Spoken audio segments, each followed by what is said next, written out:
It was on a rainy Tuesday that I finally admitted to myself the truth I had been avoiding for far too long. Her name was Sarah. We had been friends for over 5 years, long enough to know each other's habits, quirks, and unspoken words. Long enough for me to realize that she was more than just a friend to me.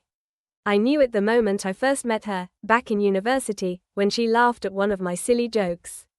But that moment, like many others, passed quickly, and I pushed those feelings down, telling myself that a friendship was more than enough.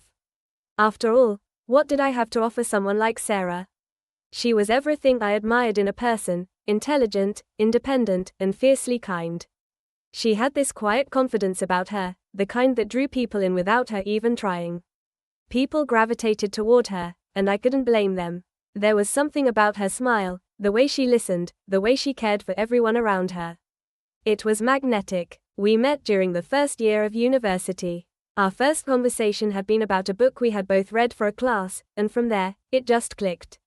Our friendship grew naturally. We shared everything: the highs and lows of college life, the crushes we had, the mistakes we made, and the dreams we had for the future. She was my rock, the one person who knew all of my secrets and still accepted me. I never questioned it. I never questioned how much I loved her. But I didn't say it out loud. Not to her, not to myself. I buried it. I buried my feelings under the weight of the friendship we had. I convinced myself that being close to her was enough, that this unspoken bond we shared would be enough for me. But every time she talked about someone she liked, every time I saw her smile at someone else, a part of me ached. I wanted to tell her the truth. I wanted to scream it at the top of my lungs, but I never did. That was the way things went for years. We graduated, we both started our careers, and our friendship remained strong. She continued to shine in every room she walked into, while I stayed in the background, trying to maintain my composure. The longing in my chest never went away. It just grew louder with time. And then, one evening, it happened. I had invited Sarah over to my apartment for a quiet night of dinner and movies, something we had done countless times before. But this time was different. The tension between us was palpable.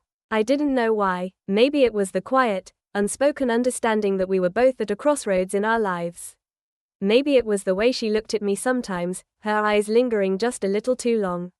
Maybe it was just that I could no longer keep this secret buried inside. The evening started off casually, as it always did. We made dinner together, laughing as we always did.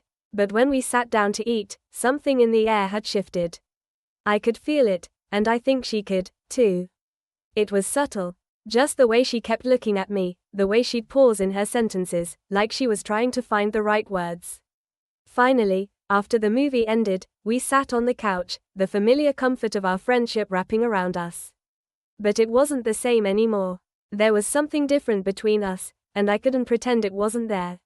"Sarah," I began, my voice shaky, "there's something I need to say. Something I've been keeping from you for a long time." She turned to look at me, her expression soft, curious. "What is it?" I took a deep breath, my hands trembling slightly in my lap. I could feel the weight of the moment settling over me, but I couldn't back out now. Not when I had come so close. "I've been in love with you," I said, my voice quiet but clear. "For as long as I can remember." I never said it because I didn't want to ruin what we had, but I can't keep pretending anymore. I can't keep hiding this. There was silence. The kind of silence that makes your heart race and your palms sweat.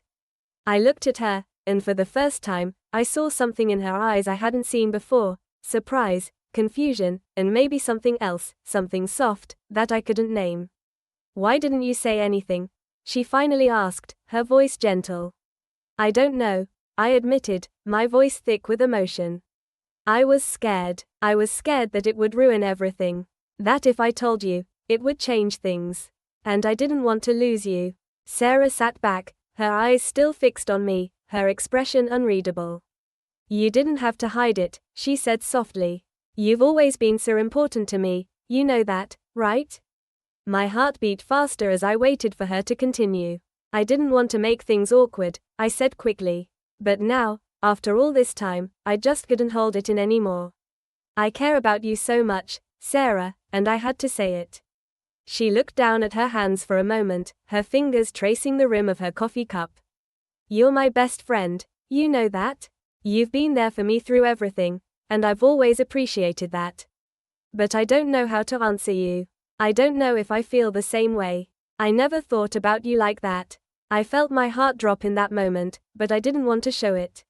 I had said what I needed to say. And that was enough. I understand, I said quietly. I just wanted you to know. I don't expect anything from you, Sarah. I just couldn't keep it to myself anymore. There was another long pause. And then, she reached out and placed her hand on mine. It was a small gesture, but it was everything. You've always been there for me, she said softly. And I want to be here for you too.